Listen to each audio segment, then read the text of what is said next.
আছিলে যোৱাকালি আৰম্ভ হৈছে, আজি বন্ধ আছিলে।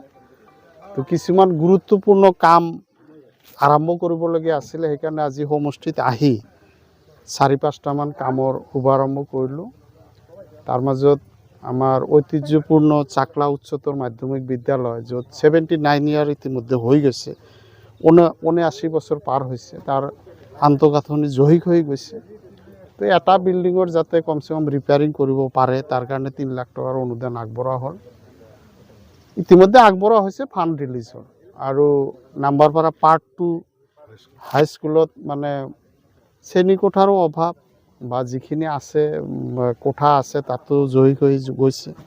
গতিকে তাতে ইনফ্ৰাষ্ট্ৰাকচাৰ ডেভেলপমেণ্টৰ কাৰণে 3 লাখ দিয়া হৈছে। আৰু উত্তৰ নাম্বাৰপাৰা ছিনিয়ৰ ছেকেণ্ডাৰী স্কুলত মানে মাত্ৰ 2 লাখ টকা দিয়া আছে। ইয়াতো কেইবা লাখ টকাৰ প্ৰয়োজন, কিন্তু পুঁজি ইমান নাই কাৰণে অলপ দিয়া হৈছে। আৰু বাকী এটা ৰাস্তাৰ কামৰ শুভাৰম্ভ কৰা হ'ল নাম্বাৰপাৰা পাৰ্ট 2 2 লাখ টকীয়া। আৰু MLLADৰ ফালৰ পৰা সৰু সুৰা আৰু 2-এটা কাম আজি ফাণ্ড ৰিলিজ হৈছে, এইবিলাক আৰম্ভ কৰিবলৈ দিয়া হ'ল। বাকী আৰু মই এটা চাইকেল, 2টা বিদ্যালয়ত চাইকেল বিতৰণ অনুষ্ঠানটো অংশগ্ৰহণ কৰিলোঁ।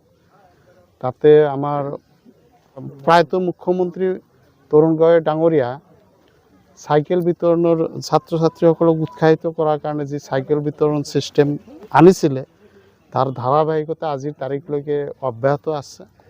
আৰু তেখেতে আৰম্ভ কৰা এই চাইকেল বিতৰণ যিটো কাৰ্যসূচী, তাত আজি অংশগ্ৰহণ কৰিব পাৰি তেখেতক আমি শ্ৰদ্ধাৰে সোঁৱৰণ কৰিলোঁ।